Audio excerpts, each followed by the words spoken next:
Hai, pada kesempatan kali ini, saya punya sebuah cerita, sebuah inspirasi yang luar biasa yang bisa kita terapkan di dalam kehidupan dan juga di dalam pekerjaan kita. Ini adalah sebuah kisah tentang binatang fabel, tentang burung berkepala dua.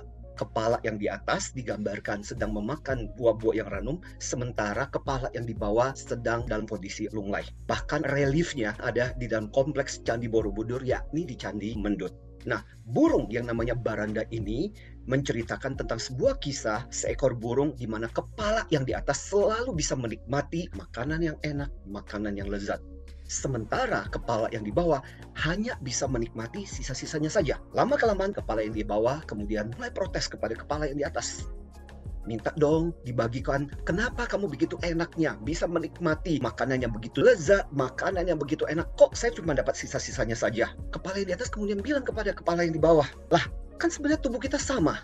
Apapun yang aku makan masuk ke dalam perut kita. Jadi setiap kali kepala yang di bawah protes, kepala yang di atas selalu mengatakan bahwa kita berada di tubuh yang sama, kamu nggak usah protes dong. Hingga suatu kali kepala yang di bawah sedang memakan sebuah jamur yang sudah beracun.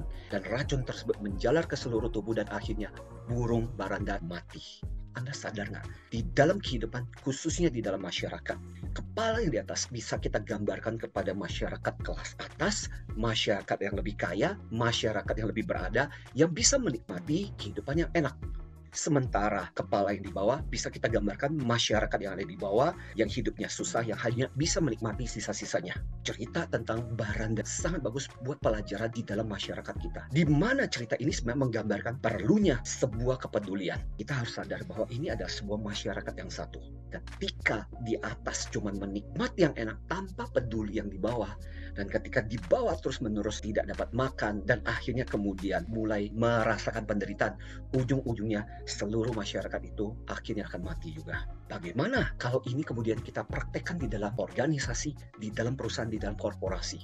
Sama, di level atas ada bos, ada pemilik, ada direktur. Kadang-kadang mereka bisa menikmati begitu banyak fasilitas. Di bawah mungkin ada pekerja, ada staff. Tapi ketika yang di atas tidak peduli dengan yang di bawah tidak mendapat makan, dan akhirnya kemudian sekarat, ujung-ujungnya adalah satu organisasi mati. Jadi burung ini pun sebenarnya menjadi sebuah pelajaran yang bagus di dalam sebuah organisasi, betapa pentingnya pimpinan yang di atas, leader yang di atas juga peduli dengan staff-staff yang ada di bawah. Kepedulian inilah yang akan membuat organisasi menjadi maju. Tapi sebenarnya kita tidak boleh hanya satu arah saja. Pembelajaran penting dari cerita ini sebenarnya juga mengajari buat masyarakat yang ada di bawah, kelas yang ada di bawah, orang yang berada di bawah untuk tidak iri, lantas kemudian menggunakan berbagai cara untuk mensabotase. Intinya sebenarnya adalah yang di atas perlu untuk peduli, tetapi yang di bawah pun perlu untuk mengerti. Karena kalau kita gambarkan di dalam organisasi seringkali juga seperti itu. Sebenarnya di atas nggak parah-parah banget kok. Ada organisasi, ada pimpinan kok yang mau peduli. Tapi dasar kadang-kadang di bawah udah punya stigma, udah punya label, udah punya persepsi yang buruk tentang yang di atas. Akhirnya kemudian mensabotase, merusak, kemudian melakukan hal-hal yang tanda petik beracun.